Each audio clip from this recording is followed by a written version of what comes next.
get ready, folks. Get ready because it's Friday, and welcome to the wrap-up. I'm going to say it every single time. It's Friday. Welcome to the wrap-up. We have an amazing crew here. I just want to check with everybody. How is my audio? Is my audio all right? Chris? 100%. I think someone noted a Discord sound go off. Yes, a Discord sound did go off because I was going through the Discord. I don't normally have Discord open when we do this because it is a distraction.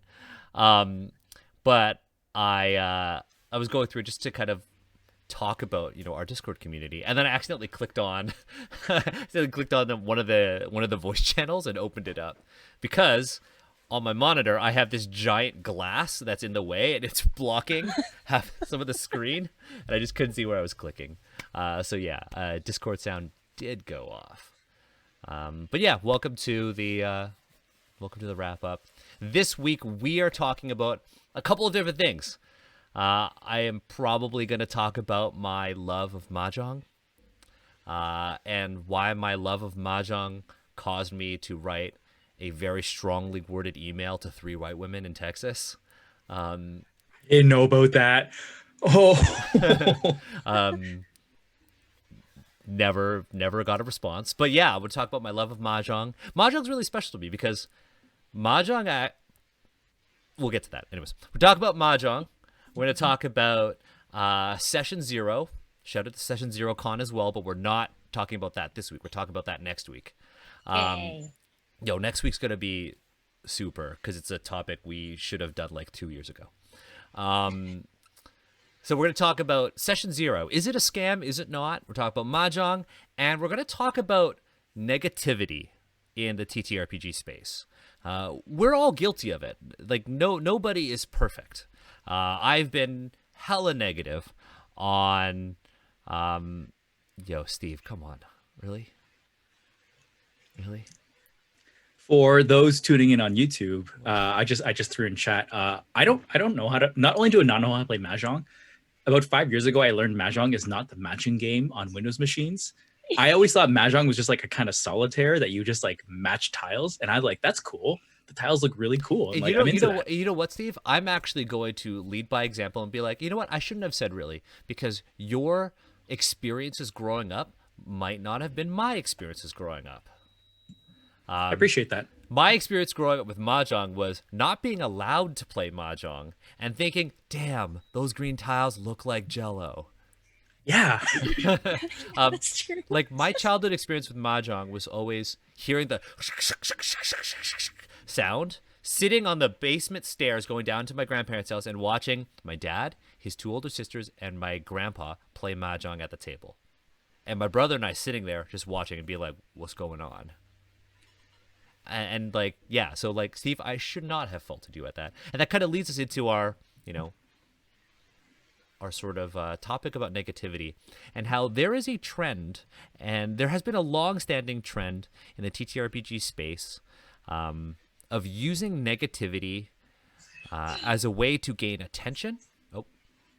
Before we get into that, though, should we not introduce our amazing I'm going to get guests? there. I'm just introducing the topics. I will shut my goddamn mouth. You know what, Steve? It's okay. It's okay.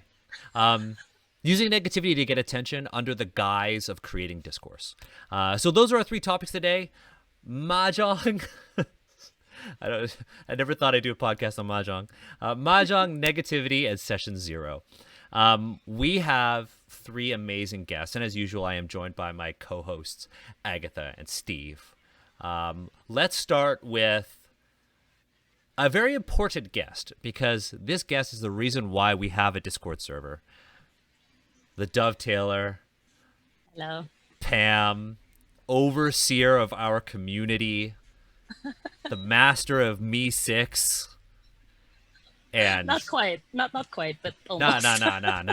Nah. Famous YouTube makeup tutorial idol. Is that real? Wait, is that real, or are you joking? No.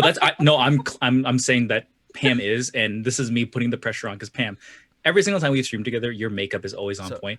I love your choice of lipstick. / the Dovetailer makeup. I don't know. Ooh, heck yeah. Although that would be a cool line. Like, your name's just called the Dovetailer. But yeah, About it. Pam, let's start with you. Why don't we introduce yourself?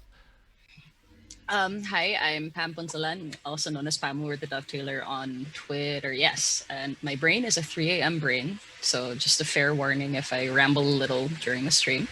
I guested, I think, once in Asians Represent. I had a lot of fun, so I've decided to, with the encouragement of Daniel and Steve, I decided to really step up my game and participate more in the community space. So I helped out with the Discord a lot, and you'll likely see me charging in at random times, especially if you're in North America, going like, "Hi, I'm alive," because I'm still in Manila.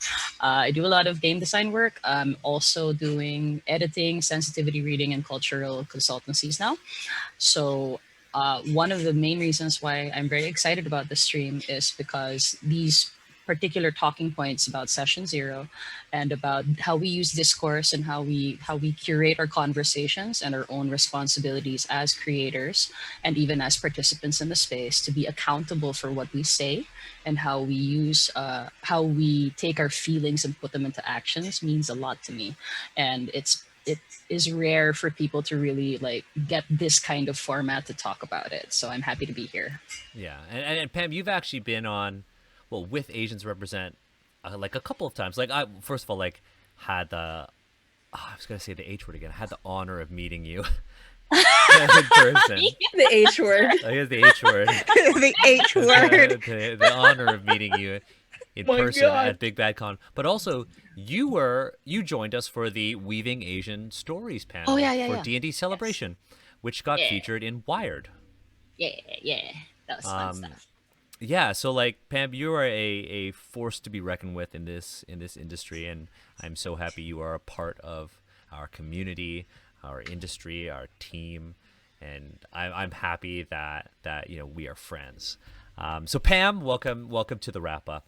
Let's go to Jamie. So we're just gonna go straight across. Master of cyberpunk, all knowing, you are the internet. Who are you? Hi, so I'm Jamie. Jamie Najeti. I use they, them pronouns. Yeah, I'm also, like a lot of people here, a game creator. I love to make games. I've been slowing down a bit to work on really big ones, but, and I run a lot of games. I actually did the math recently. I want to say I'm going to slow down this year, but last year, I ran almost 190 games. And so I was like, that's not going to happen this year. Not going to happen this year. Like, I'm just hold your putting brain. that Hold out your there. brain. But, and session zero means a lot to me in terms of like creating a safe space, setting expectations, connecting at the table. And this topic means a lot to me because as a marginalized person, it's very easy to take for granted that we don't often feel safe. And so with the work I've, with different communities that have been really helping me feel safe, feel comfortable, I realized that it's important and it's something achievable. And I don't think we can afford to lose sight of that, especially because we definitely need to be more welcoming, right? So it means a lot to me. Also, I just watched Crazy Rich Asians for the first time yesterday, and I unnaturally started crying over the Singaporean hawker food because I grew up in Singapore. Yep. But when we got to the Mahjong part, I was like, oh, okay, yes. I just suddenly had a flash of cacacity. when I looked upon that scene, I was like, why did we want to change these beautiful tiles? Anyway, we're going to talk about that later. So that's me. Yo, I went to see Crazy Rich Asians with my partner in theaters, and I cried. I cried. Like, I never see so many Asian people on screen in a Western movie. And it's, yeah, it's really powerful, right? Like it's really huge. And then I grew up in Singapore, so yeah. And then like the North American Asian in me was like, what? They got Kina Grannis to sing in the movie? That's like YouTube like deep cut. Yeah, but yeah, I'm so happy that you're a part of us. And like literally last time you were on the show, you were like, yeah, I'd run like 5 games a week. So that was I'm super slowing impressive. down. I'm trying to keep it to 3. 3 games a week is still like a fair amount to run. Speaking of running games, before I get to our last guest, Agatha is going to be running Blickbayan. No, I am not running it. I thought you were Jamie's gonna Jamie! be running it. Hey! Okay, I didn't know Yeah. that. I thought you were running it. Oh, my bad. Okay. I did not communicate That's one of the properly. slotted in That's on- games. Well, look, sometimes I have secrets that I announce, and you just blew my mind there. So Yeah, by accident, but I did it. by accident, but you Yeah, did- so oh. yeah, I was going to like hop in to say that Jamie's going to be running Balik Bayan for us on Asians Represent in February. Five-part miniseries. Yeah. 5-part miniseries. Agatha is looking for a cast. Or Indeed. is this also a secret that you found one already and I didn't know? I am in the process of solidifying our cast. So Sweet. So Agatha is solidifying a cast. Are you still looking for folks, or? I would be down to get more people to send in their interests, because so far schedules have been a little tricky. So Okay, so if you are interested in joining this 5-part series, obviously we are casting Asian folk to be in this series. You can send us a DM. Actually, you know what you should do? You should follow Agatha on Twitter, because Agatha needs more followers. Mighty Shrimp with 2 Y's, and send Agatha a message. I think Agatha, Yeah. you also have a tweet there somewhere that people can respond to. I do. Yes, did you pin follow it? me Did first you- so I can DM you back. Did you pin the tweet on your profile, Agatha? Oh, I didn't. Oh, giving me these Twitter tips. I am like an old person. Oh, let me just pin this tweet. How do I? Let us Yeah. let us know when you get to that limit of that, where it's like, this is what a raid is. Here's how you pin a tweet. I'm sorry, that's really mean. I shouldn't have said that. I'm sorry. I'm really sorry. Steve, wow. No, it's okay. Steve Well, is a red hot chili pepper today. I had a high It's sodium that intake this week. eyeliner, you It's the know? eyeliner. It Yeah. is. Yeah. It's the So- eyeliner can cut you, and so can the word. Speaking, okay, well, here's the perfect segue. Oh, damn it. When you say it's a good segue, it's no longer a good segue. Speaking of cutting, our last guest is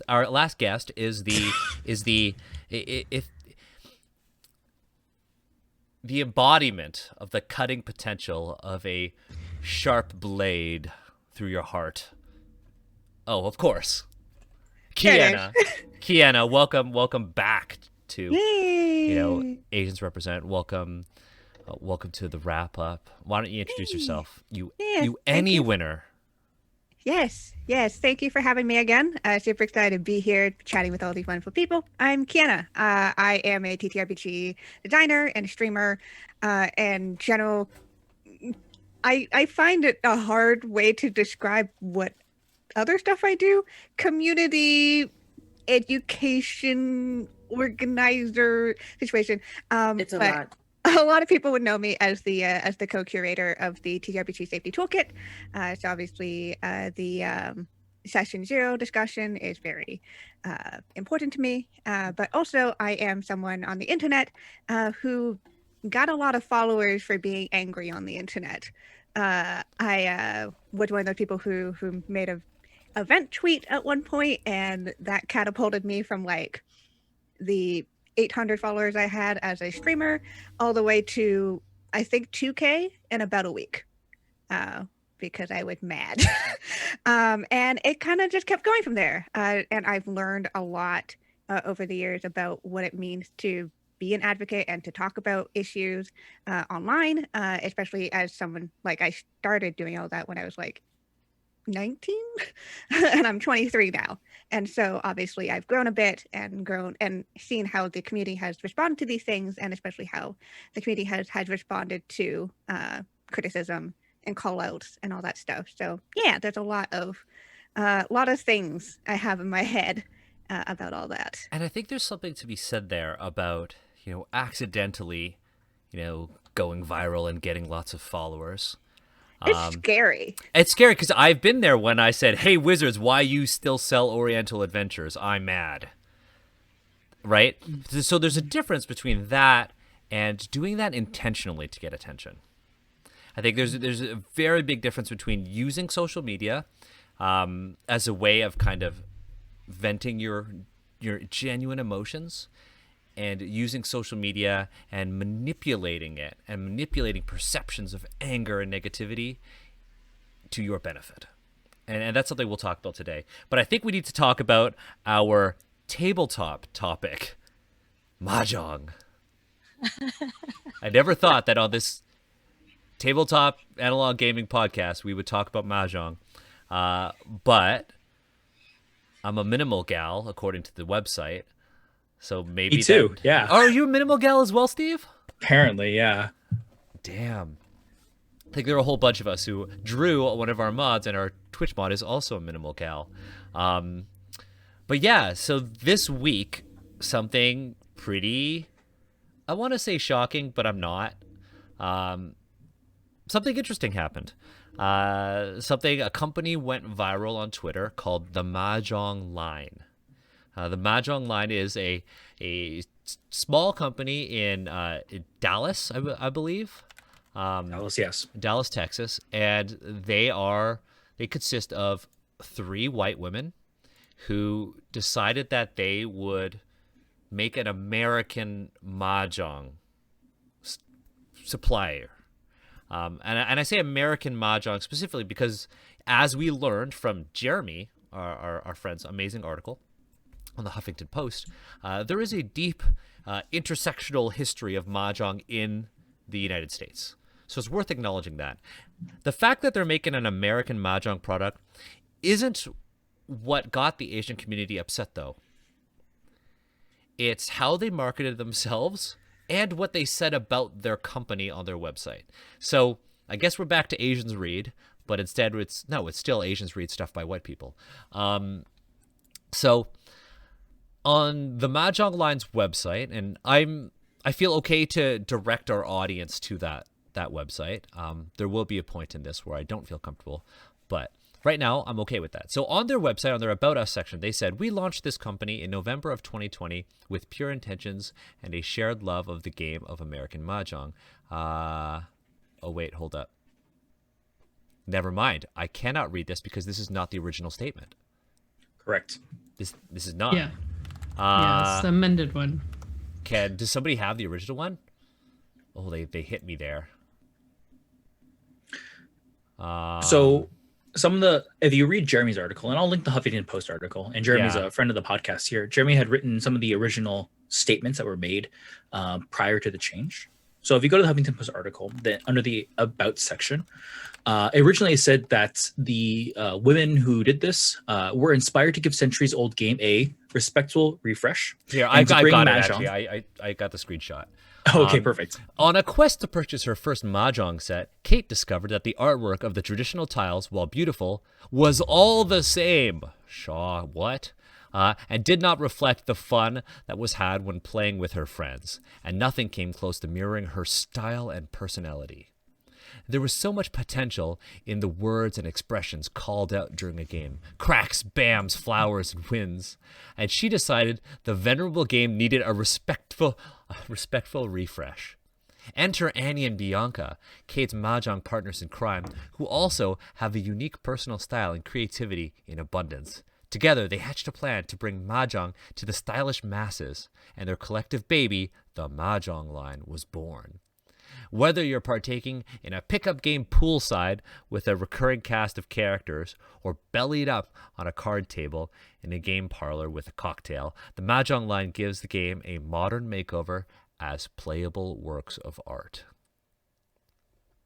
So, There's like a lot of pain in so many words there. Yep. yeah, so Yeah. this really, I'm going to say this really set me off. When I saw this, I got really mad. Like, my partner was like, "You let me read the email you're sending them before you send it." And she stood here next to me. She stood here next to me and watched it and was like, "Okay, you're done. Let me read. Get out of your seat." That's love. It's love. That's love. Love is reading someone's email before they hit send. Yeah, that's true love. Yes. Yep. But I was really mad because Mahjong became something really special to me. Up until 2020, Mahjong was like that game I didn't understand, that you see them playing in, like, the Hong Kong action cinema movies, that you saw in Crazy Rich Asians, that I watched my grandparents and my dad and my aunts and uncles play growing up, but never learned. And then COVID hit, and I was playing D&D with my family, and my mom was like, "Okay, we're playing tabletop games. You want to try Mahjong? We have this set." I was like, "Let's do it." Enter, like, my dad being like, "Here are the rules. No, wait. These are the rules. No, wait." and because everybody that's the experience of playing mahjong and learning mahjong, because everybody has their own rules, and that turned into like a weekly Sunday mahjong game. My girlfriend started playing mahjong. She started playing mahjong on her phone, like a Chinese app, and learning the Chinese words. And then my parents gifting us, our grandparents' set, and then us taking it to my parents, her parents, who are white, and teaching them how to play mahjong. So like mahjong became very special to me. So when I saw this, I was like filled with rage, filled with so much rage. And as you do when you see things on Twitter that fill you with rage, you click on the link to their website. And I went to their website, and they had a quiz. And they had a quiz that would help you decide what type of mahjong you are. And the quiz was just terrible. It was like, who would you invite to a dinner party? Tina Fey? 2 other white people? Where would you go? Utah? Paris? Or Austin, Texas for South by Southwest? It was just like the strangest shit. And the roots of mahjong in Chinese culture were completely divorced from what they were trying to do. They had the caucasity to basically say, well, I can do better, and I should do better. And I think that's what, got the Asian community really riled up against them. And I think that's all I really wanted to say, because I know that there is a conversation in here for us to talk about the lines, the very, very blurred lines between cultural appreciation and cultural appropriation. Now, I want to be careful about our time. And so let's take like 15 minutes to talk about this. If anybody has anything to say. There's a lot here, and I know all of our experiences are likely very different with mahjong. For instance, Steve used to think that mahjong was a tile matching game, and that's totally okay because that was in every Windows machine.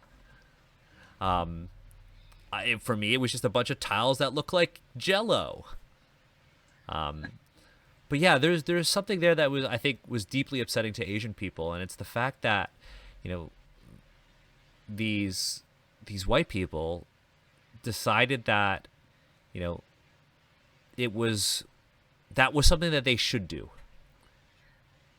That they could even do. Like That they could even do. And it's like, they could have gone and hired Asian artists and financed the company, which is okay, right? Take your appreciation that way, but actually honor the roots of this. I know that American mahjong is a little bit different, but it's still mahjong. I think that the root of the issue for me was the phrase, which is what I want to focus on. Yeah. Of respectful refreshment, because how that read to me, coming from the Philippines and trying to, I guess, be more in touch with the fact that I am a work in progress when it comes to decolonization and decolonizing myself. When you tell me that you're doing a respectful refresh of something of mine, you are the colonizer going all the way back to the Philippines and I think the 1900s, saying that we need to change the sanitization system of Manila because Filipinos are dirty and they need to be taught how to bathe. It's the same kind of attitude. Now, I don't think a lot of people understand that this is the deep-seated entitlement that a lot of people who are white, unfortunately, believe that they are, as Jamie put it, that they can do it, that they're allowed to do it, that they're permitted to do it, and that us, the subjects, must be grateful for the education. So there are so many layers to this discussion, and we could launch off on any one point on how dangerous this thinking is. Well, so this kind of goes into that Oriental Adventures thing, Steve, that the Asians are in need of saving. Mahjong needed to be refreshed. Yeah. But even in this whole colonialist type stuff, it goes deeper even within the group of Asians, which is a wide group. And I want to express to you, because growing up, being Vietnamese, Mahjong was not part of my cultural identity. We had dice games and things like that. And Mahjong always seemed to me kind of like an untouchable almost kind of hobby. And it just didn't seem like it was for me. Now that I'm an adult, it's a little bit different. And like, I understand that that's pretty ridiculous.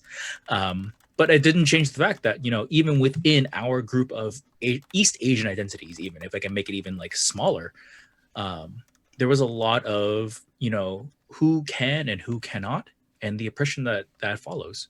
So I just wanted to express kind of like maybe a tangential kind of pain there. There was one person who ended up, so a whole bunch of us started, had tweets that went really viral. And there was one person who responded to a whole bunch of them and asked, it was an Asian person who asked, do you even play Mahjong? Why are you upset? And I said, I play Mahjong every single week. I'm not good at it, but I play every single week. And they were like, oh, okay, then I understand why you're angry. And no, exactly. And we're all just like, no. Because to them, Mahjong's relevancy is that of, it being a game I play, not that it's a part of my culture. Not that it is a symbol of the widespread practice of, cultural appropriation and, white saviors in business. I think also that I'd like to thank Steve for bringing up his point about that, because the other wider discourse that's going on here, at least by my assessment, which I will likely go into when we talk about negativity, is, for me, part of the deep-seated root of doing cultural appropriation is assuming that you can speak for a particular demographic or a particular experience. Now, this text is very critical, and one day I might go on Twitter and like break it down for people. But Beatrice Spivak's "Can the Subaltern Speak" is a very, very important text that helps people understand the idea of speaking, being spoken for, and speaking over people, and how you can navigate that. So I'd like to bring attention to that text precisely because for many of us, in our good intent, or because of our desire to, I guess, show off something that we really, really love, there is a very real danger that we are going to step on a lot of toes in our desire to bring in our own input, to see ourselves in something. Now, again, that's also another wide conversation, like generally being blunt, like why do white people do it more often than the rest? But that is a very, very simplistic way of looking at it, because it ignores another experience that is close to my heart, which is that we are also, again, colonized bodies, especially if we come from particular heritages that have faced a lot of whiteness. So you can't really say that it's a primarily white person thing. It might be more correct to say that it is a white line of thinking that was caused by a lot of historical stuff, and many of us are still unpacking that. My own experience of Mahjong was very, very limited. And that was primarily because we are a 100% Filipino family, I guess. But my Filipino Chinese cousins and friends used to do Mahjong all the time. And that was my exposure to it. So I knew that it was something interesting, something special, and something that if I asked to be allowed to participate in the game, they would let me participate in it. So that's my own experience with it. So when I was watching my friends like Daniel and the rest go like, what the fuck is this? I was like, I can see where the problem is. Yeah, and I think that's we were talking about this literally today in the Discord, about how like people kind of view like let's just take our small community, Asians represent, and be like, every single person in this community thinks the same and should be angered by the same thing, and that is not the case, because our experiences as like Asian as like children of the diaspora are different. Our experiences as Asian people living in North America are different. Asian people living in Canada are different. Asian people living in Asia, the whitest part of Toronto that I live in are different. Yeah. Or like people who came from Asia when they were younger and then came here.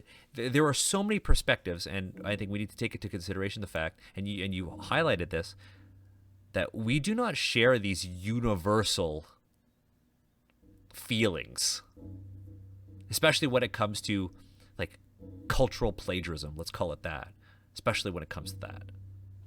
And I see in the chat actually, and I think with Bunny Specs brought up a really good question that I wanted to talk about as well, which is, so the question, I'll just read it, is how do you all feel about the long history of Jewish people in the US enjoying Chinese food and playing Mahjong? I don't know. I have an answer to that, and actually Jeremy's article talks about the history of Mahjong and like the Jewish community, I believe, right, Steve? Yeah, a little bit. A little bit. Yes. Yeah. I'll say my quick answer is I love it that people play our games and eat our food. I think it's fantastic. I don't think the problem is that people who aren't Asian are playing Mahjong and eating Asian food. Like the problem here is that, with this thing is that people are, taking cultural symbols, things that are emblematic of our culture, and in this case, my culture, and are basically making it their own in a way that reinforces the historical and present power that they have over people who look like me. Yeah, and so I kind of want to take a critical lens to this, where, not that we weren't already, but so my question is,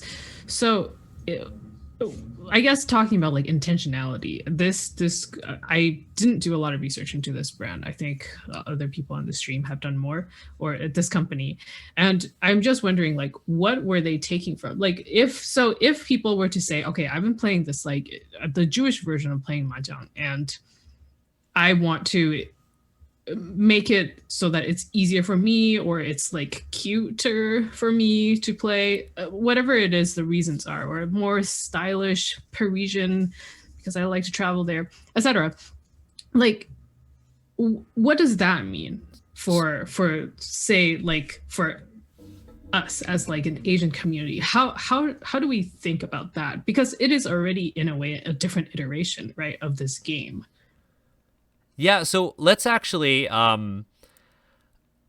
let's talk about the Parisian thing that I think you probably unintentionally used Parisian as an example. But let's say that we wanted to talk about let's say we want to talk about the French and say a Parisian style of Mahjong. And let's, if a company were we want to make a Parisian or French style of Mahjong sets, I would immediately be fuck no. Because of the historical occupations that France has had in Asian countries.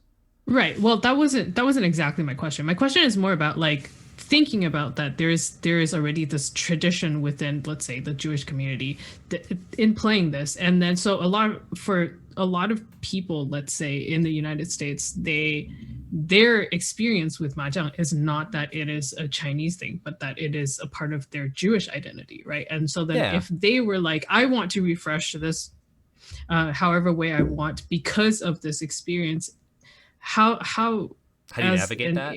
Yeah, how is an Asian person whose identity is also very tied, depending on who you are and where you're from, to it? How do we feel about that? Actually, that's kind of my question. I want to give spotlight to the rest of the people here. I have thoughts, but I'll give the spotlight to the rest. Yeah, I'm curious, Kiana, do you have thoughts? Yeah, so I think if I'm just going to take a couple steps back here, a lot of what bothered me about the Mahjong line and specifically how they marketed it is this very specific, they never explicitly say it, but the underlying messages that come with saying, we'll give you a stylish refresh. It had no personality, et cetera, et cetera. And on their own, that seems okay, whatever. I want to add stickers to my journal to give it personality. But when you were specifically talking about something that, there's Chinese characters on it, or traditional Chinese art, and even in American Mahjong, there have been revamps of the designs, but they usually keep a lot of the cultural signifiers still on it. And so by saying like we're going to make it more stylish and we're going to do this, what you're kind of saying is this is not stylish. This is blank. Yeah. Like there's insinuations there that happen in marketing, and like that kind of is what you have to do for marketing. Unfortunately, that's the model is going. This thing is not as good as what I'm going to do. That's generally how. There was another really good example with regards to food, and there was a restaurant, and if chat could find this, there was a restaurant in is this New the one York. who wanted to have The clean- healthy, Clean Chinese food. Yeah. And that's We brought that up while we were watching Crazy Rich Asians. Yeah. Jamie, we're just like across the world. Yeah. So Because you are cyberpunk.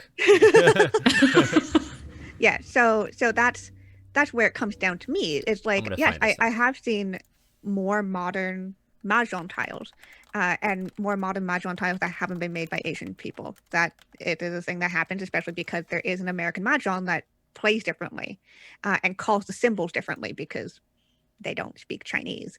But when I see someone go, like the Mahjong line go, this is X, Y, insinuating like that there is something wrong with the original design, that's where things start to kind of cross over for me, right? Because like if someone said, I wanted to make a Hello Kitty themed Mahjong, I have seen this before, Mahjong. It's like, okay, cool. Like, go ahead, have a fun time with that, because they're not saying the traditional art or the traditional styling of the tiles are bad, which again, Mahjong line is pretty careful about not saying this is bad, but they insinuate in many ways that it is inferior, and that's where a lot of for me the problems come as like for me, right? As like how they think they can step in and go, I'm going to give this personality, and exactly for them their personality is suburban whiteness. Yeah, it's so white. I tried to take the test and I couldn't understand half of it. And Yeah, we were doing that in the Discord. We were doing that in our Discord and talking. And I'm really bummed because I was like, I know who all of these people are. And I was like, well, that is attributed to my own experiences growing up. Yeah. But bringing up like, it's true what Kiana said, like there's this insinuation. And so I'm also like a tarot reader. And the thing is, there are like hundreds, thousands of tarot decks, right?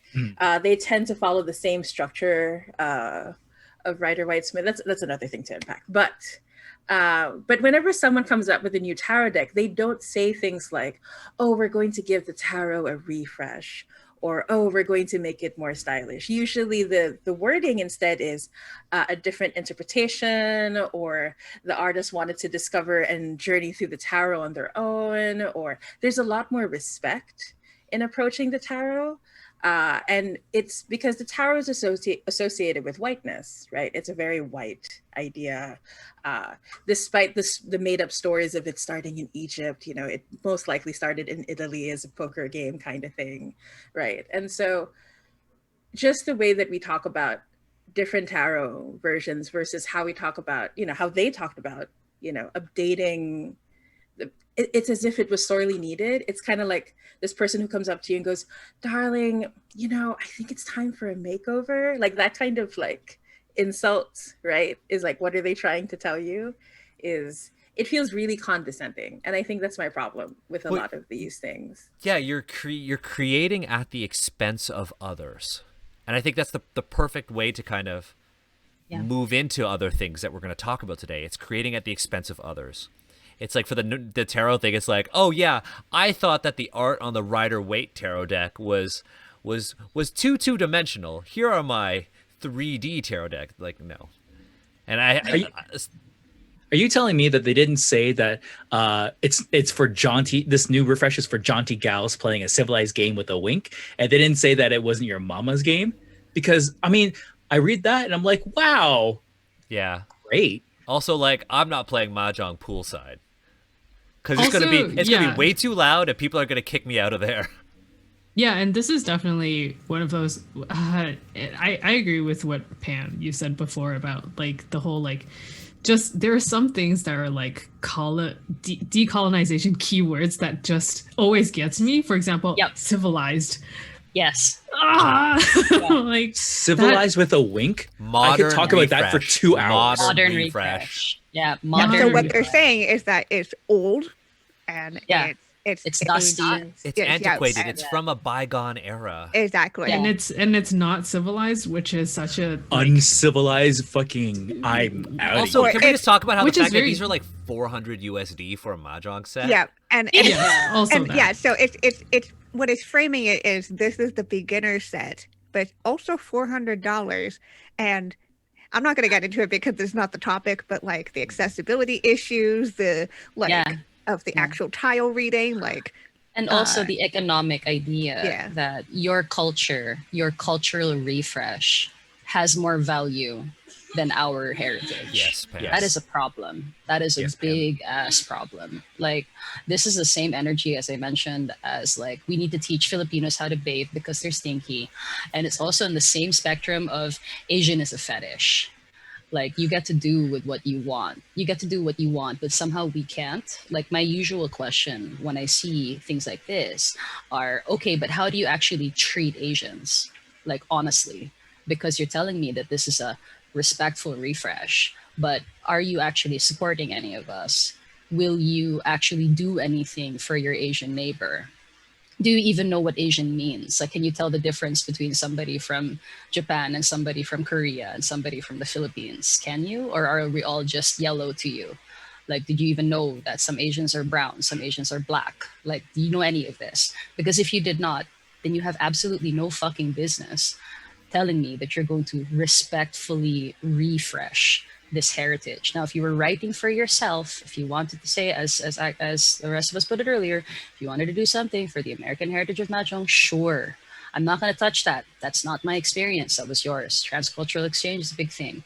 But do not walk into my town and say, I need to respectfully refresh your chinelas or your walis ting or your sinigang. That's like, Or don't do it at the expense of others. yeah. It's so easy. So, yeah. But here's the thing. But yet we continue to do that in the TTRPG space. We continue to do that by, trying to get attention by being negative, by dunking on other creators' work, by, creating clickbait articles to try to get people to, read bullshit articles. Like, a lot has happened in the past, since COVID, honestly. A lot has happened in the TTRPG space on Twitter, actually, since COVID. And I want to dive into session 0. So this is where I don't want to draw attention, at least to our audience. People can look and find it. But there is a creator who has a blog and basically said, session 0 is a scam. And I read the article. It's not worth reading. Said, session 0 is a scam, and basically went on to be like, it sets the wrong expectation of what D&D is, and when you get people to go and play, and you do a session 0, and you don't actually play, they don't know what D&D is, and they get disappointed, and people get angry, and the game doesn't get played. And it was this really poorly written article that basically said, everyone at the table needs to communicate before the game even starts. And so naturally, that creator got fucking eviscerated. Tried to defend themselves, and ultimately went on and said, what we're going to talk about, I did this intentionally to create discourse. And so what I want us to kind of move into is negativity, should we give negativity that much attention when we know that they're trying to do something like that? We've seen that happen in our own circles. Within the Asian community, we have seen that. We have seen, people be very, very transparent about their desire to get attention by being negative. But we've also seen people, and I've seen people who, I don't want to actually, it was like a person in the RPGC community who was like, hey, I put out a tweet that's like genuinely informative and it gets 5 likes. But if I shit on someone, it gets 20 likes. And we're kind of living in this culture where we want to like negativity. We want to see people get angry. I mean, we all know that many of you who have been with us on Twitch from the very beginning, you joined us for that reason. You joined us for Steve and Daniel shitting all over Oriental Adventures. And, you know, in hindsight, it was wrong. We probably shouldn't have done that. What we should have done was taken a more measured approach to these conversations, a more calculated and tactical effort to educate. So I want us to talk about that. I want us to talk about, you know, how we can better engage our communities and how we can better educate people, right? Because there are a lot of factors at play here. Being angry is a legitimate emotion and is something that you shouldn't suppress. If something makes you angry and if something is offensive, you call that shit out. But intentionality is very important here. And I don't know if any of you want to vibe off of this. Pam, I see you're unmuted. Yeah, I think I need to take a few steps back from this discussion and remind everybody that when we say negativity, we actually mean legitimate negativity, because there is a fine Not criticism. Yes, Yeah. exactly. Because people automatically assume that the moment you express any kind of dissent, any kind of discomfort, a feeling of being unsafe, a feeling of being angry, a feeling of knowing that this is wrong, somehow it is all flouted into negativity. Now, a large part of intent is also trying to analyze who is speaking here. I'm going to keep going back to that every time I'm invited to streams or to talk about this. Who is speaking here? Is it really negativity when, let's say, somebody like me goes on Twitter on a regular basis to say, by the way, I'm noticing that there's a lot of talk about race and about Asian experiences, but none of it is relevant to a creator like me who is overseas. Is that negativity, or am I calling something out here, right? It's also an issue. I know that a lot of people talk tone policing, but again, that has been appropriated in very nasty ways as a way to silence people when, again, they're actually critiquing things. Another big aspect of criticism, which kind of leads into the negativity point, is the fact that essentially for you to do a proper critique, you have to trust the critic. And there also has to be some intellectual humility and a lot of accountability, because I know that we talk a lot about intent and impact, but more often than not, we forget one or the other, or we put too much importance on one than the other, but it's actually the same. So like, I remember on my Twitter feed, I noticed that a lot of people were getting engagement because they were reviewing texts. And that gave me a bit of a heart attack, because for context, for some of you guys who are not familiar with my experience prior to tabletop, I used to do a lot of teaching and a lot of academic work. And the big thing that we were taught was that if you are going to engage in discourse with someone, you have to A, know the person, B, understand what their framework is, C, understand what their intent is, and then D, coordinate with them. So essentially, you have to gain consent in order to talk about something critically. You can't just go on your feed and say, this is wrong. Like, you can't actually do that. You have to think about it. You have to understand, are you the right person to talk about this? Are you silencing other people when you talk about it? Why do you want to talk about it? Are you just angry, or are you angry for a reason?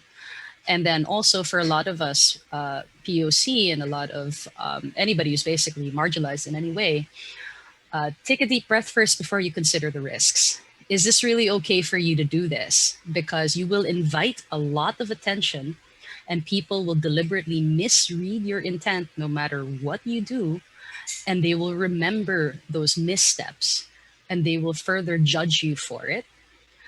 So those are things that you need to keep in mind when it comes to negativity. And I don't want to sound like I'm bragging, but when I saw a bunch of creators before talking about how they're like, oh, the only way to get popular on Twitter is to, like, you know, just shit on D&D or something or whatever, and like, you guys go check your, like, your biggest tweet, and like, is it always negative? I looked at mine and I'm sorry to disappoint all of you, but my biggest tweets are not the ones where I'm angry. Same here. So, right? Same, So same. if I can do it, that automatically destroys the argument that it's all about the algorithm, that you have to be negative to do something. I mean, let's just go to a marketing perspective, right? Let's use this hypothetical person, the person who is basically like, I need to accrue followers and aggrandize attention by being negative. I'm gonna shit on D&D. I'm gonna shit on this game, and every time I shit on this thing, I'll be like, oh yeah, buy my thing, or yeah, right? And then you get followers, you get tons and tons of followers, and then you go and you launch something. You say like, hey, followers, I'm doing this thing. And you try to be positive. You try to be like, I'm doing this thing. And you wonder why it doesn't get attention. And that's because people aren't following you for that reason. Negativity, attracts more negativity, right? So if you are genuinely trying to do good, you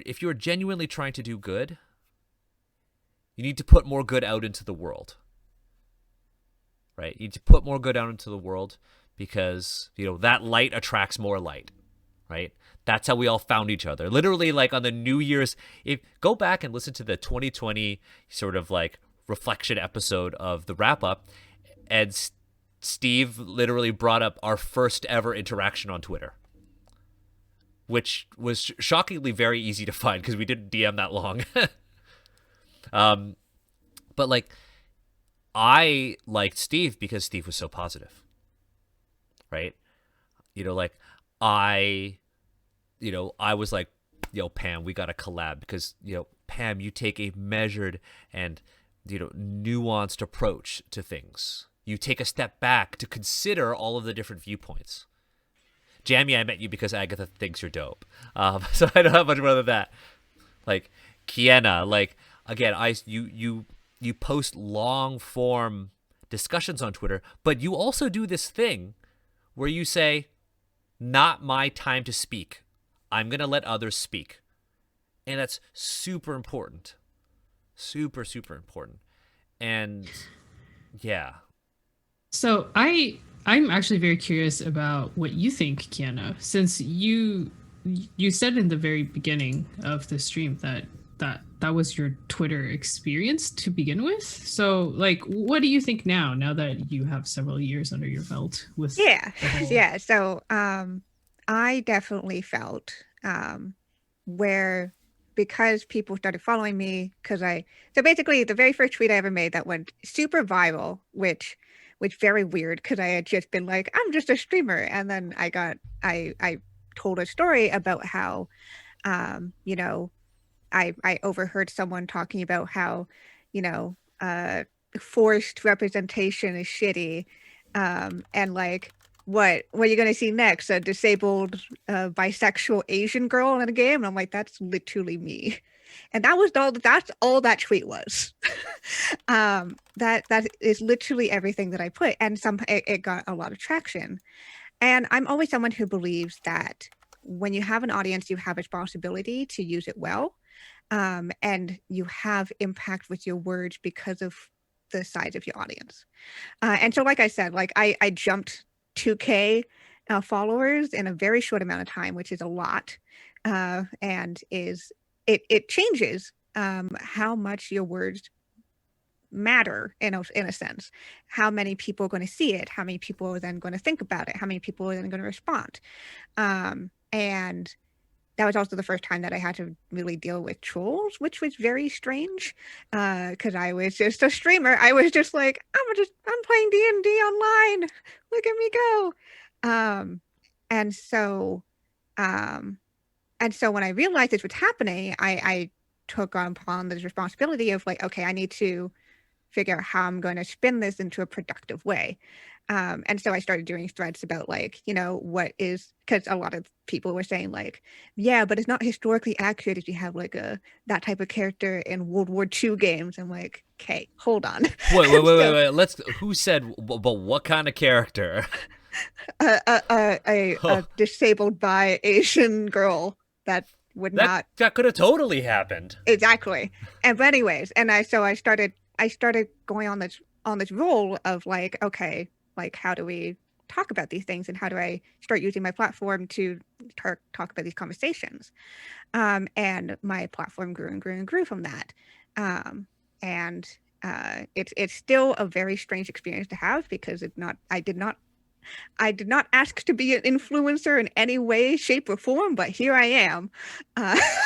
And so You didn't choose that life. I It didn't I chose did you. not choose this I life. didn't choose to wield this power. Yeah, but speaking of which, Kiana, I remember, like, was it Time is Weird? Time is Sometime weird. last year. I remember I was so moved and I felt so bad because this was happening with people like Kiana, but marginalized people. Like every time a big topic came up, they would get DMs or people would say, "Hey, you should say something about this. It's your responsibility." People I tag have me and been- shit all the Yeah. time. I have been, I've termed it as the discourse martyr. And that's something that I Exactly. noticed over time was, so I would invest a lot of time and energy into these threads.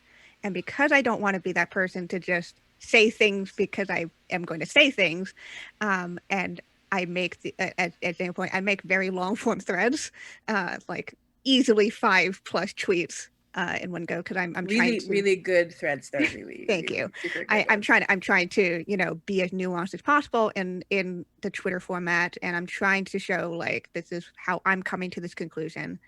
But and I realized like people would interact with those more for sure, and would interact with those more over my my own tweets about my own streams or my own creative stuff.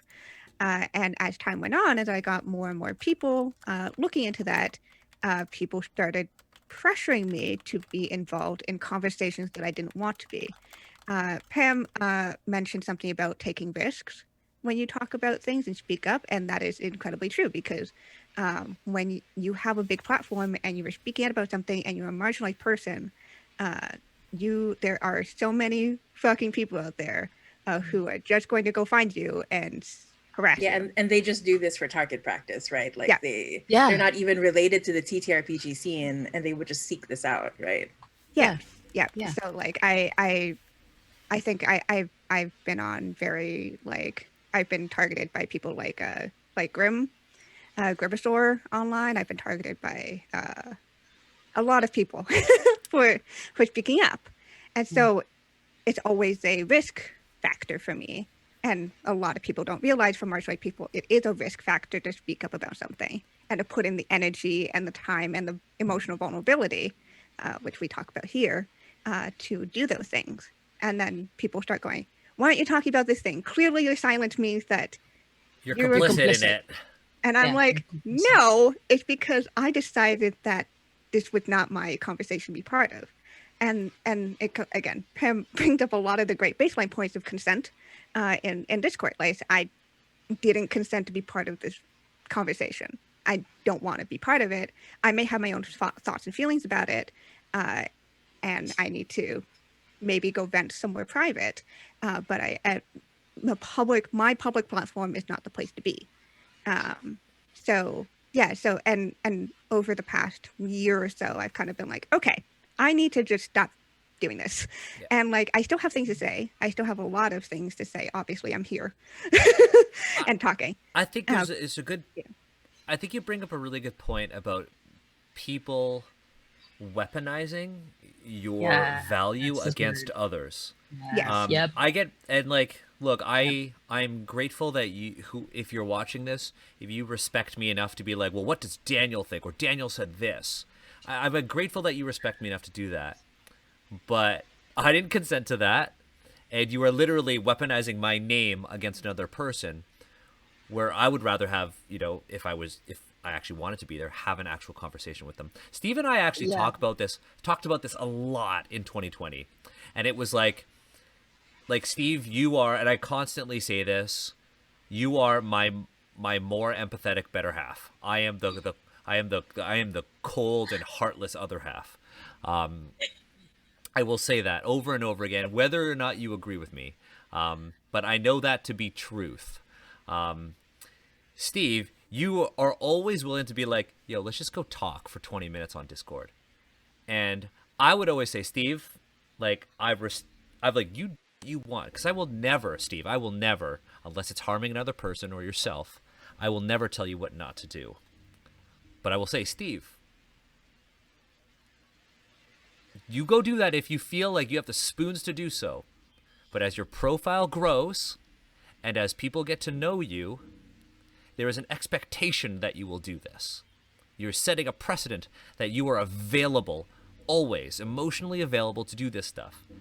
Yeah. And so what you need yeah. to do is be more tactical and strategic about how you expend your emotional energy. Think, is this worth it? Is having a conversation with one person more worthwhile than using that energy and that message to put out, say, a well thought out Twitter thread on that exact topic, or an episode of this stream, or to go onto another podcast to talk about those things, or if you have like a blog or whatever, right? Is that more worthwhile? And that's a conversation you and I had a lot of, because I think out of all of us who are in this sort of space right now on the screen right now, you had the biggest social media glow up of 2020, right?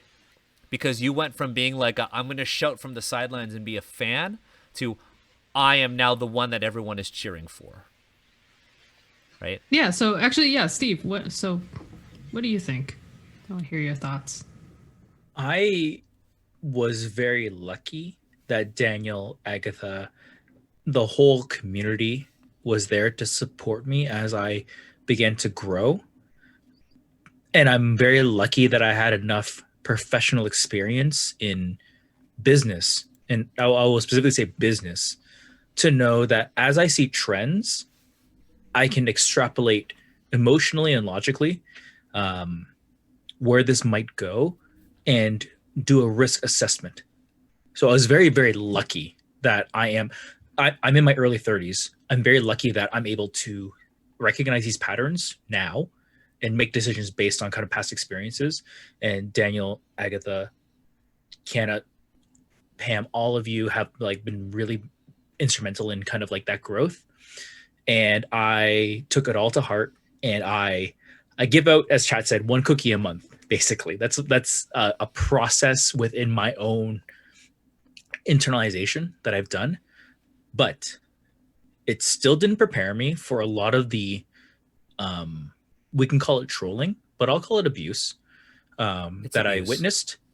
And I don't think anyone's ever really prepared for that, because the definition of abuse is that I didn't consent to it. I didn't consent to people telling me that I'm not Asian enough to be talking about Oriental adventures. That was something I wasn't prepared for.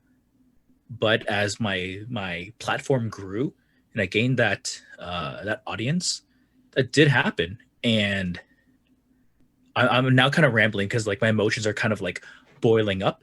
But what I learned was that if I continue down the path of what I'll call dunking, in fact, I'm not going to use dunking. I'm going to say being inflammatory on social media, and I use that word very specifically for other ways inflammatory means.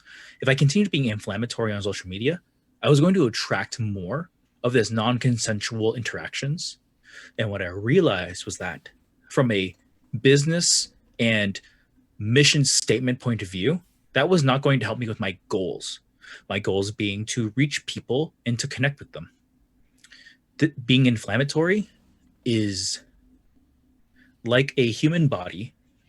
Inflammation is great when there is an infection and you are willing to do damage in order to root it out. Inflammation is great. A fever is great to kill the things that are infecting you. But it has damages. And if you run a fever for too long, you'll do permanent damage to yourself. Permanent damage. Yep. Yes. I'm getting a little emotional also because I'm also in my mid-30s now, right? Then prior to all of you meeting me, Jamie is very familiar with this because of our Philippine tabletop scene. The fact that I was Tama was often weaponized, yeah. Mm-hmm. Yeah, and not just weaponized, like ignored until it became convenient. And I've had to fight tooth and nail to try to help a community out. And it continues to be heartbreaking to have to ask yourself every day, am I still going to be okay to do this? Because we've mentioned also marketing and we've mentioned business. I forgot to add that when I say risk, I also mean to point out that in the tabletop sphere, you have a wide range of people. You have people who are just participants. They love the hobby, they play the games, they GM. But you also have people who are trying to freelance and they want to freelance on their own terms. So they get to basically say what they like and do as they will. But you also have the awkward people who are trying to transition into a professional space where the stakes are a lot higher, where you will be dealing with crowds that will judge everything you say. And then there are people who are in the professional space 100%. And there are a lot of things that they are not allowed to say. So before you ever get mad at somebody that you admired not speaking up, consider their position. Consider why they've chosen to step back. Consider who they know, who they work for, who might be watching them. Because in asking them to speak up for you, in demanding that, you are basically telling them, don't make money anymore. Because there will be people who will look at their threads, and this has nearly happened to me. I'm very grateful that in my time so far, it's only nearly happened to me. It hasn't happened to me yet, where I've been approached in private by well-meaning friends who have told me, please be careful because somebody saw your tweets and thought that you were anti-blank, therefore they should not hire you. And okay, that's a systematic problem that could probably take an entirely new set of episodes, right? But those are the stakes. I want to keep driving that point home. My stakes are very different from a lot of other people in the space. So when you analyze your relationship with discourse, search deep, deep, deep within your soul why you do certain things and why you demand certain things of people. And like really quick aside, another reason why I'm emotional about it is because I spent most of 2020 feeling like people really were weaponizing my position as an overseas creator. I'm not going to go into the details anymore. If you know, you know, but TLDR, I did not appreciate my partner, for example, being used as a weapon for discourse about exploitation, which had absolutely nothing to do with it. But that just shows you how far it snowballs into seeing something, filling it with your own intent, ignoring the actual reality, and going to Twitter and expecting to be called a hero. It's not fun. Yeah, I think a really, really big thing here is that question of why. Why am I doing this? Why am I saying these things on the internet? Whether they are good or whether they are bad, whether, you are trying to stir shit up or whether you're trying to bring attention to something, because those are two separate things. I think about this a lot when I tweet now, mostly because I know that, prospective employers look at that. My day job, my employers look at that. And, people look up to all of us, right? Asians represent, whether you appear on Asians represent, whether you are a creator in this space, an influencer in this space, like people look up to us about what we do. And, I'm of the mindset that, it's very difficult to undo a bad first impression. Very difficult to undo a bad first impression with me. It might not be the same for the rest of you, but if you leave a bad first impression on me, it takes a lot to undo that, because that's just the way I'm wired. That's just it for me. But I think really carefully about how I post on social media now. And I brought up an example of one that I thought about and I thought really hard about. And it was back when Chris Spivey cast Matt Mercer as an Asian cowboy. And the internet was just all like, fuck Chris Spivey, fuck this, fuck that, we hate this, boycott Haunted West, whatever. And I was like, okay, I'm sitting here and, there was a lot of, really constructive discourse on our Discord server. And I was like, okay, well, I should probably say something. Why? Because I wrote Haunted West with Chris Spivey, and I wrote the part about the Asian people in the West. And I was like, okay, I should say something. Why? Because I am the right person to say this. So I thought about it. I crafted my tweets. Now, tone was super important. The voice that I have on my Twitter page. If you think about your social media account, and this is for, I mean, a lot of TTRPG people are on Twitter. Twitter is like the new Google Plus for TTRPG, basically. And you think about your page and you think about your posts. When somebody likes your post on Twitter, if somebody likes your post, that means that it was impactful enough for them to stop scrolling. If somebody responds to your post, it means that its content warranted someone to join the conversation that you have started, whether that be good or bad.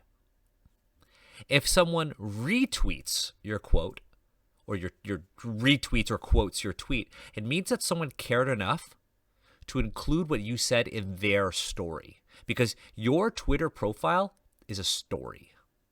It's a story of who you are, what you stand for the most part. Okay? So I thought about that.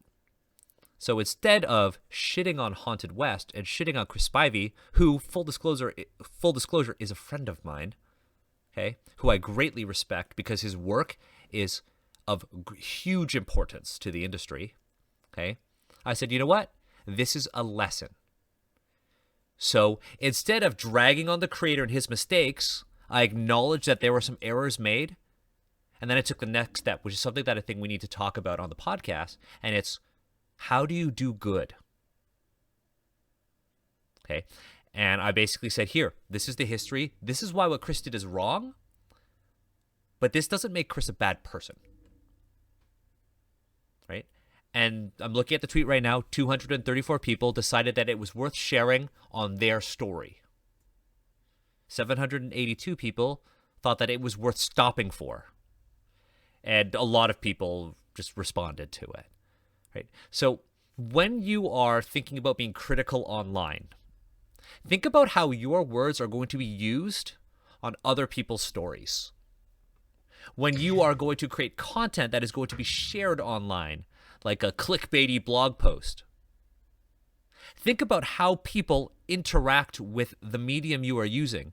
So if your blog post says Session Zero is a scam, and you post that there, and you entitle it that, think of all the people who are scrolling and stopping and be like, oh yeah, Session Zero is a scam.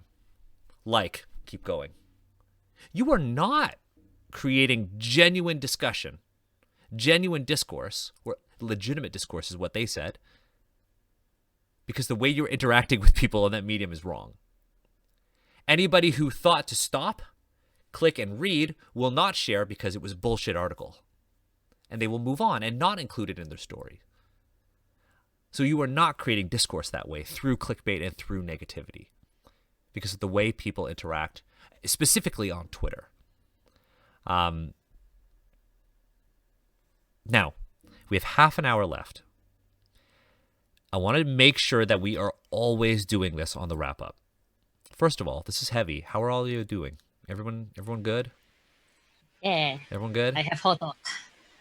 It's great. I'm hungry. It's massive. Yes, I'm making a lot of people jealous. I'm sorry, but like I needed to eat. So. Look, time differences. I'm down for it. I feel like every wrap up is implicitly a social eating, whether or not we say it. It just kind of is, and just like it's cool. It's cool. So maybe we should just do another food episode. Yes. That food episode was I think that should become a regular thing. Yes. Okay. Okay. We'll budget it into Yeah, we'll put it into the do budget. it up. But yeah, I love all of the points that everyone has brought up, all the different perspectives and the nuances that we're really bringing to discussion. And I mean, ultimately, TLDR, I think, Daniel, you basically hit the nail on the head where we were deconstructing the the defense that person put for their article and their clickbait title, because we all know that that person was not doing it well. I mean, okay, I guess we'll never know unless we are that person. Positive intent. I think positive intent is super important. Maybe that's because I'm brainwashed by by work, but I think positive intent is super important. And even if they decided that they wanted to create discourse, that was still not the way to do it. Yeah, and it feels a little bit like a slap to the face when you say things like, "Oh yeah, I'm trying to like create discourse," when people who are genuinely trying to do that have to deal with so much more crap. But I also think randomly, like when people say that they want to create discourse, they assume that creating discourse means being contrarian, being incendiary. That's not the case. You're just an asshole. Yeah. And it's like you're not really trying to garner opinions or engage with people or invite people into the conversation. You're really just trying to set people off, right? And what's worse is the Twitter algorithm, the way that this machine works is that it, like, you can tell that people are trying to line up with how that system works, right? And so when we try to really reach out and talk and connect to people on Twitter, this system is working against us, right? We only have so many characters. It has to keep getting chopped up, right? It disappears really quickly. And I think also, like, I personally, I noticed that the people who say, "Oh, I just wanted to create discourse," or these are people who have at least an amount of privilege, right? Because they have more spoons than the rest of us. They have more energy. Like the more marginalization you face, the more it's a struggle just to get through the day, right? Because between the microaggressions and everything else. And so I personally feel so, like, when I look at these people, like, really not thinking about intention, just saying things, like sometimes I'll see people say, like, they go into it, right? Like they go back and forth, and then 7-8 tweets later, they're like, "Well, you know what? I was just having a bad day, and I decided to come on Twitter." And I was like, "No, please, we are sharing this space together. Even if you think it's just the two of you talking, the rest of us are seeing this, right?" Like, I feel like we have to be more mindful about this space that we're sharing together. And once again, this does not take away from when it is legitimately upsetting, when you legitimately need to call out something, when you legitimately need to, criticize or give your feedback or share your experience. But if you're just being incendiary, right? If you're just inflaming for the sake of it, then it's, and I feel like, because as a Filipino, we're so like, for better or for worse, right? We're like so attuned with each other, like as a social group. Right? The rise of laughter in Filipino, yes. Yes. Right, like that's a reflection of it. And so I feel like, but I think the positive aspect is to remember that you don't exist in this space alone, right? And we're all sharing it. And there's so much to learn in the TTRPG space, and there's so much to experience together. And there's so much, we're all learning how to communicate better with each other. And it takes a lot of heart, and it takes a lot of responsibility.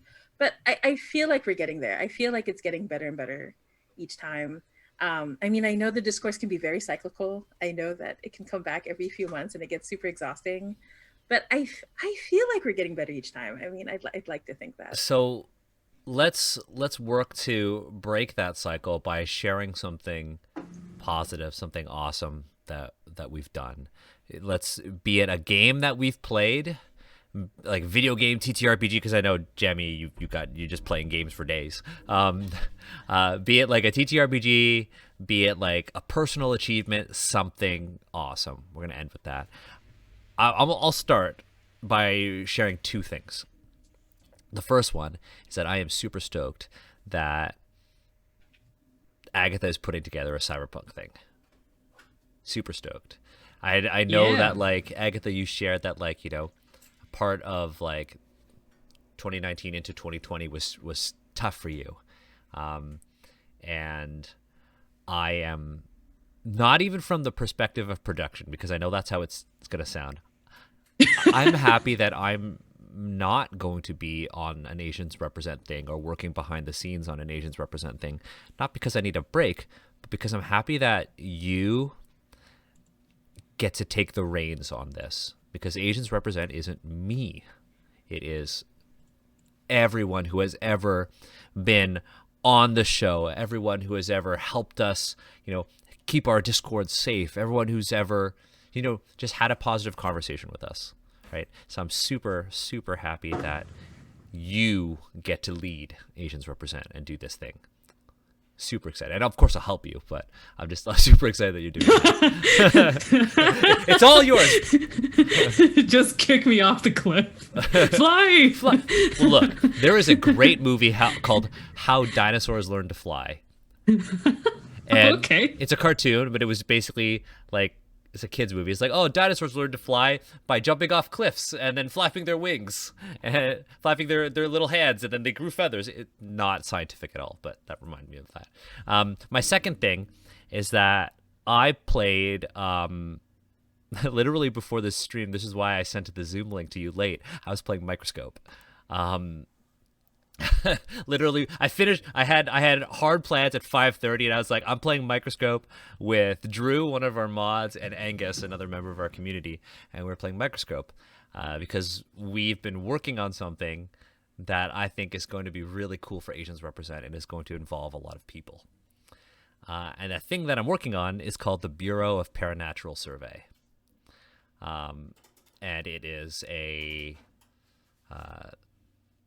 it's going to be like a series of one-shots about an intergovernmental agency that studies the supernatural.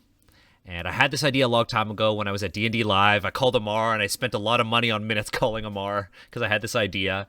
And I was like, I wanna do a show where, I could have other people share their cultures by GMing a game. And I was like, well, this is it. And so we were playing Microscope to actually work on building a history of this agency. If you hang out with us to play video games, you might have heard me talk about it in my more recent plans. But I am super stoked to work on this. And it's probably going to come to our Patreon and a little mix of both. I have big plans like doing these, what I'm going to call joint operations, where our community just plays and we all share our cultures, whether you're Asian or not, in a shared world where everybody, saves the world together. So that's my big thing for 2021 for Asians Represent that I've been working on. I'm happy that I got to start this. So yeah, those are my two things. Agatha's going to take the reins on Asians Represent for a mini-series, and that I got to play Microscope with two of my friends. I'm going to go to my co-host, Steve. This way. Steve. I never actually I should probably preemptively be like, okay, this way's Steve and this way's Agatha. But Steve, whatever. Just do a big sweep motion. But all my co-hosts, I'm gonna go something small. I haven't for the last week and a bit. Things have been a little rough. I've been able to read my books, engage in other essays and things like that. But what I will share is that I started playing Shadowrun, and I am playing a femme-presenting, disabled, bi Asian woman, which I thought was very relevant to this discussion. And honestly, it's been really, really fun. Shadowrun is it's got some yikes moments. The setting is kind of yikes, but I'm with some friends. I'm the only person of color in the group, and at the end of our one shot kind of run, I'll be giving some very emotional feedback as to where I felt discomfort from a objective, systematic point of view, rather than with my friends, because my friends obviously make me comfortable and I'm comfortable playing with them. But I'm happy because of that comfort. I'm happy to share with them why certain things in the campaign setting, such as being having the perk of being elf passing, is problematic. It makes me feel discomfort. Let's do that on an episode of the wrap up. I love Agatha's face. Yeah. I made a character that took that perk. It was very awkward and it felt really weird. Yes. How do It you even use feels- that in game? It's just like, hey, GM, I'm elf passing. Like, there's very specific rules about it. okay. I've Yeah, never played yeah. Shadowrun. Yeah. By choice. I've not All you need wanted to know is that elves have an ethereal beauty about them, and they're always attractive, regardless of context. So being elf passing gives you some of those benefits without being an elf. because Yeah, beauty yeah. and etherealness are tied to just one And ancestry. exactly. And I initially took that perk because I thought I would make just a ridiculous character that was pretending. But as we played, I was like, oh no. Oh, no, I yeah. got the privilege perk. You know? Oh, gee. It's so awkward. It's even called passing, and I'm like, you only pick that description if you kind of have some background knowledge. Like, I feel like they had to have That's a known. good point. Like, they wouldn't have called it otherwise, right? But anyways, Yeah. my positive Yeah, here what's is the that I positive have, here? the positive is that I have a wonderful opportunity to play a character who's not within my identity in a safe home game, which is always a magical experience. I'm not going to go into detail about how I've kind of like gone about approaching this character because there's not the platform for it, but it's been very rich for me, and I'm very, very happy and thankful for it. Okay, let's go to Agatha. We're running out of time, and I drank too much water.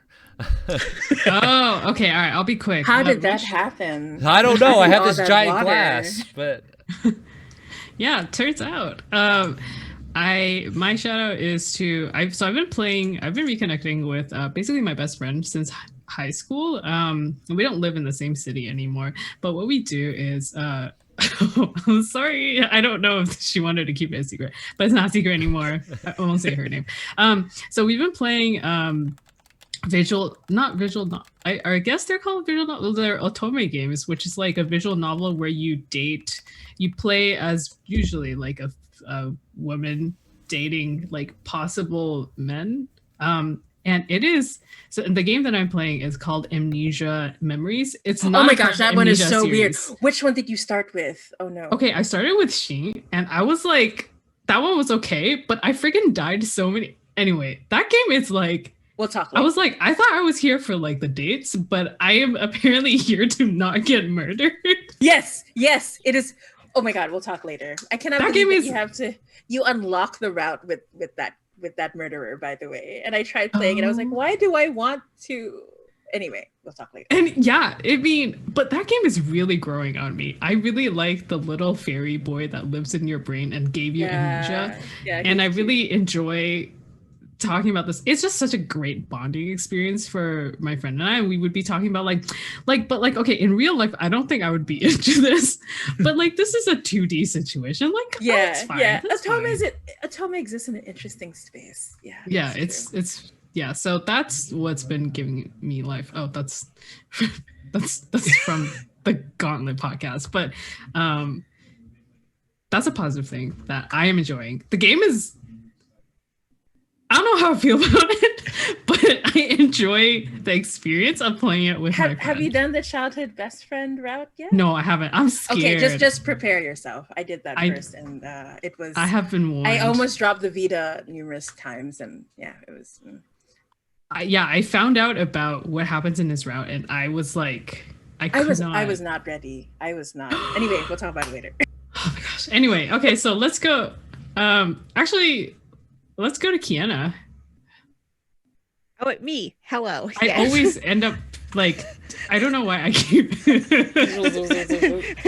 Surprise! I wasn't expecting things. Positive things. Recently I've been taking a lot more time to do chill activities for myself. I work a lot. I work a full-time job, and I also do freelancing and streaming. So I do a ton of stuff. So it's been really hard for me to learn work-life balance with that, and I've been able to kind of start redoing that for myself over the Christmas break, which was really nice. I've been replaying the Ace Attorney games, which are amazing. It's fun because I don't remember every single detail of the cases, so some of them are still like weird and like cool things that are happening, but also I remember enough that I feel smart because I put things together faster. And I don't have to constantly restart like I used to. I used to, when I was in middle school and high school, I used to borrow my friends at 3DS because I didn't have one myself, and the Ace Attorney games, and I would just play them. I would just binge play and often sneaking playing underneath the covers at night because I wasn't allowed to play video games at like 10, 11 p.m. at night. So yes, I've been really enjoying that. They're very silly but still fun logic puzzles. As long as you kind of just throw out any notions of law that you know in real life, because I thought that was law school. it's a very strange premise in terms of like basically the world is sort of in the future, but the tech is also kind of outdated, and it's in a world where it's too many crimes happened, literally too many crimes happened, and so therefore they have a limit on trials to be 3 days or less. And because of that, they don't have enough people like being able to investigate stuff. So lawyers also have to go investigate. It was a very strange world, and I love it so much. It's like I didn't realize there was an explanation, like there a is an lore actual setting for it. lore. I had no idea. There It's were too many wild. crimes. You get a badge for being an attorney. It's like, wait, what? This is like Japanese. This is That's like a That is Japanese Japanese. thing. Yeah, it's No Japanese. way! I thought it was totally Yeah. fiction. Oh my god. No, Yeah, it's so it's a Japanese. weird mix of American and Japanese law together too. So Yeah. it's Oh. a It's so really fun funny. series of games. Amazing. They have the full trilogy on Steam, It's which good is stuff. what I got. So Really you can good you can stuff. play it all through that. And my other positive thing is that I got this friend. Oh. Uh, Oh, look at that. Yay. Binary I like Gudetama a lot, and I needed to buy things from Sukoshi Mart. Those of you who are in the GTA area, it's actually local to us. What is this? Sukoshi Mart. I can send you a link, or I'll post one in chat. Yo, and- hit I me found up it. I already with found it. I found it. Okay, and they had a Share, Boxing share. Day sale, and I was just dang. like, well, I need to get these things, but also to push up the amount of dollars to have to get free shipping, maybe I'll just get this plushie for myself. So I did. So I have a new friend now. Brown sugar bubble milk tea popcorn. Oh my gosh.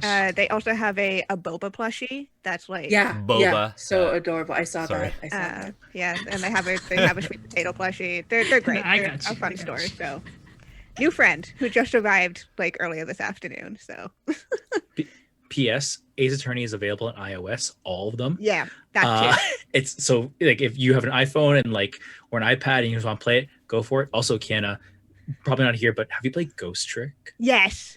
Okay, we'll talk about it later. Yes. Okay. Everyone I needs to also talk wanna be about in this games conversation. after. Okay, now Pam. Well, Kiana had to get hers, so I'm like, yes. Oh. My partner gave this to me for Christmas, so this is one of my positive things. So, like this, it's also actually for my elbows, because my other positive thing is that my psoriasis, which was triggered by stress, is finally healing. The weird part is it's healing into fungal stuff. So I'm like, okay, so we've solved one problem, but that's okay, right? My other positive thing is that I'm finally going back to developing the very first game that I ever wanted to release professionally. I think Jamie might remember it from me like agonizing over it for years because so many things happened like way down the line that caused me to never actually publish it and publish a whole bunch of other things and even like go pro before I started it. But now I'm in the process of revisiting it. It's going to be an original system. It's a Frankensteinian monster of all of my influences, but it's also really cool. It's basically my answer to World of Darkness because I grew up playing it, but I was never happy with it. So now I'm kind of like, okay, I'm just going to take WoD and then make it not WoD. And then like, there you go. So it's a nice experience going back to the document because for a while I was agonizing over it thinking like, can I really do this? Am I ready as a designer to make this? Should I set it aside? Should I just give up? But when I was rereading it over the holidays, I remember falling back in love with the ideas that I had, and then double checking with people, like shyly going like, if I wanted to ask you to play test this and help me design it by play testing, would you be okay with this? And like generally people were like, hell yeah, give me some World of Darkness. That's not WOD, World of because then it won't be Darkness. WOD. It won't be white. That's great. So that's it's a reclaiming. I don't want to go into the specific reasons why it's a reclaiming, and it's deeply personal because it's not the platform for it, and it's going to swing away from positive, but it's just been a very nice experience. And last, since we're talking about video games, for some reason I stopped playing Assassin's Creed Odyssey, but I started replaying Final Fantasy 15. So yeah, and I'm doing it on my laptop. So the graphics are beautiful, and I'm just staring at the road trip going like, everything is HD. I love this game. So yeah, those are my positive things. Nice. Have we gotten Yeah. through everyone? Sorry, I had to just run me. off. Damn it, Yeah. damn it. Yeah, no worries. Yeah, so my first positive thing is also RPG related. I'm working on a really, really big project, and it means working with a lot of people. And I feel I don't know how to describe how nice it is to be able to talk about geeky stuff, game design, and to be really listened to and to be respected. Like, I didn't realize how I had gotten used to having to fight to be in a space and fight to be heard and to prove that I had good ideas. And so it's really amazing and positive to be in a space where I don't have to fight for it. It just happens naturally. Like, people just want to hear what I have to say. And so that's really been super positive. It's really been carrying me through. I feel like it's a good start to 2021, despite the other stuff. And aside from that, my second thing is my partner got the new Xbox for work. Because he's like a game journalist and stuff, and like I've been using it to play Dragon Age Origins for the 7th time. Nice. And there's something really obscene about using a brand new console to play like this 10-year-old game, but it's been really fun. It's been super comforting. I'm romancing Alistair again, of course, even though I said I wouldn't. But it's been really fun to replay that game. I forgot how much it really goes into the dark fantasy. Like, it starts with, "This is not your mama's Bible. This is our dark version of the Bible." It's really good stuff. I really love it. It's super fun. Did you get the X or the S? Oh, I got the X, of course. Nice. Yeah, it's not as big as the PS5, but it's still like. Yeah, but it this looks beautiful- elegant. It's like, It's nice. I like it. I really like it. And the quick resume, I can load up Dragon Age Origins in 4 seconds. do you have that's Game just- Pass? Yes. It's like going through the queue, and I'm just like, Download this, My download partner- this, download this. my partner was making fun of me. He was like, "Why do you sound like Owen Wilson?" And I'm like, "What?" Because I just kept going, wow, Wow. the whole time we were going through. Wow, this is on the Game Pass. Wow. Wow. It's really good. It's really good. Well, you know what? I'm so happy that we've first of all, I'm happy that we all have something positive to share. I think that's something that we should celebrate. I'm sad that I missed the others. I deeply regret drinking that much water. But Staying I hydrated mean, is you picked the important. mug. I picked, yeah. I've had 3 of these today. Gotta Yo, stay I'm proud of hydrated. you. Gotta stay- Hydrating is gotta- good. Gotta stay That's a lot of- hydrated when you're working from home. Yo, your skin is gonna be so elastic. I mean, I do the I same was thing. thinking Like, that. this is how I track how much water I have. Is I use one of the reusable milk jugs, Oh yeah. and I just fill it up with Nice. water, and I make sure that I drink at least 1.5 bottles every day. That's I how I make respect sure. that. Yeah. This is I'm gonna have to be very careful Fridays if I'm going to consume that much water. But The only why- thing that you it's- missed it's out why on. Go ahead. Go Uh, ahead. what did I miss out on?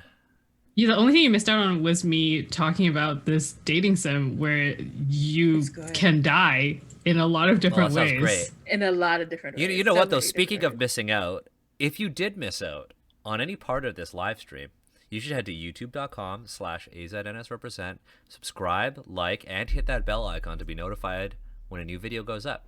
because even though we stream on Fridays at 7 p.m. Eastern, twitch.tv/AZNSRep, the wrap-up always goes on YouTube Monday at 10 a.m. Eastern. So, if you're joining us right now and you missed out on the beginning, or if you're like me and you had to run to the bathroom in the middle of the stream, even though you're the one who's on the stream, you can always go back and watch on YouTube. I'm so grateful that all of you are here. I have all of your socials, on the screen, but I do recognize that there are a lot of folks who actually listen to us and just play the video and listen to us. So if you want to know more about me, what I'm doing, you can find me on Twitter, pretty much any social media at Daniel H. Kwan. You can find Asians Represent at AZNS Represent on pretty much everything except for Twitch, where we're AZNS Rep. We are doing some really cool things. We're doing some really awesome stuff. And I don't say that as just Asians Represent. I say that as the Asian community. Look at Asian creators, see what they're creating, listen to the stories that they're telling, listen to the perspectives that they are sharing. And if you want to weigh in on the conversation, ask yourself if you are the right person to engage. Ask yourself if you're going to tag one of us, whether that is the right thing to do. Do all of you want to say your socials, or shall I? Let's go clockwise. Let's go Steve, Kiana, Jamie, Pam, and then Agatha. Steve, where can people find you on the internet? What are you doing? Absolutely. Folks can find me mostly on Twitter. My Instagram, I've kind of let collect some dust since cosplay and 2020, 2021. Looks like it's not in the cards, but that's okay. Y'all can find me on Twitter at DEEMST. That's DMST phonetically. It stands for slide in my DMs and talk to me about The Last Airbender. And that's where I post most of my thoughts and what have you. I try my best to be constructive and kind of chime in where I feel like, my perspective could be helpful here. Otherwise, you can find me right here on this Twitch channel every Friday as we host the wrap up. Heck yeah. Let's go to Kiana. Yay! You can find me over on Twitter at Kiana S. Best way to figure I'm doing. I do a bunch of stuff over on the internet. If you want to see more of my face, I am the co-producer of Salty Sweet Games. We do TTRPG stuff and video game stuff over there. If you want to specifically look at the stuff I've said before on those long form threads that have been mentioned, I actually have a Twitter moment that's attached to my account, so you can actually go and see them there. It makes it just easier that if cyclical discourse happens, I can just point there, and I'll usually find what I've already said over on that thing. That's awesome. Let's go to Jamie. Yeah, so you can find me mostly on Twitter too at Temporal Hiccup. I usually post Sailor Moon GIFs. I try to share and talk about games. I really love reaching out to creators and encouraging more people to become game creators themselves. I want more of us. I want more voices, especially from marginalized communities. You can also find me on Itch, and I'm also one of the co-hosts for the Gauntlet podcast, where you can hear me talk about all the games. I promise I'm slowing down this year. I promise. So, but yeah, that's me. I mean, you do you. Let's go to Pam.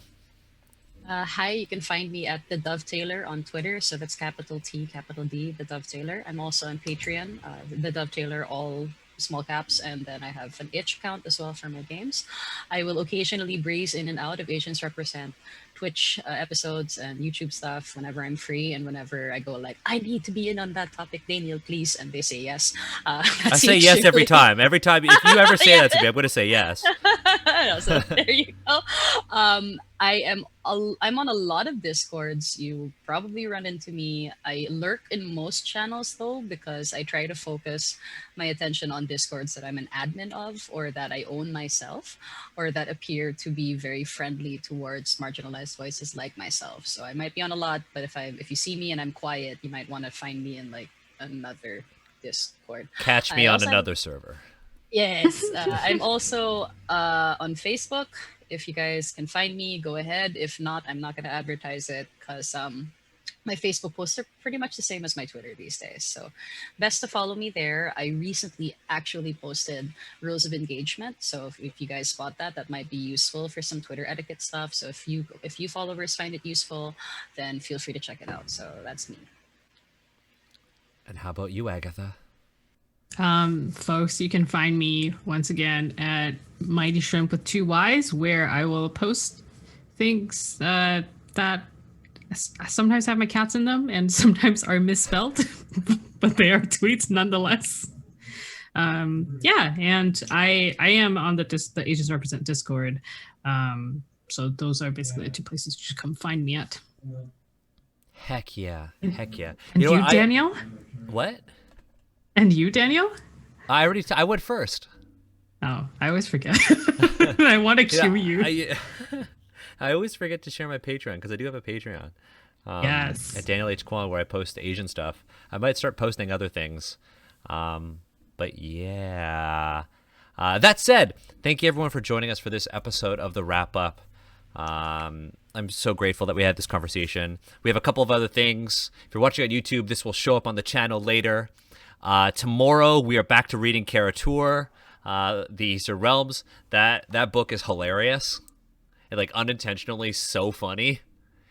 You know, there's like a monastery of monks and all they do is they wrestle people off of horses. That's just what they do. Which I think sounds ballin'. Like I remember, it's like I was like, yeah, I want that in my game. And then there's a thing called the Order of Silence, but they're not actually silent. It's pretty funny. But yeah, we're reading that tomorrow, 12 p.m. Eastern here. And of course, for those of you who have stayed, we have some spots open on our Discord server. We talk about that a lot. But we only allow people into the Discord when we have the right number of moderators to do that. So we're going to share that Discord, Steve. The command is live. Yeah, there we go. Join our Discord. Come hang out with us. It's not working, apparently. Don't worry. We got workarounds. I appreciate the effort there. There we go. I tried. I don't know what I did wrong there, but I tried. Yeah, so Peter. Join the join the Discord. Come hang out with us. It's a good time. And if you're already a member of the Discord, we are looking for moderators. Hit me up. I'm opening myself up to that. Agatha, Pam, Steve, we're all admins. So if you want, just message me if you want to be a moderator on our Discord server, and we'll have a conversation. Thank you so much, everyone. Thank you, Pam and Jamie especially, because of the time differences, and as you I love having you on the show. So thank you everyone for joining us for this episode of the Wrap Up.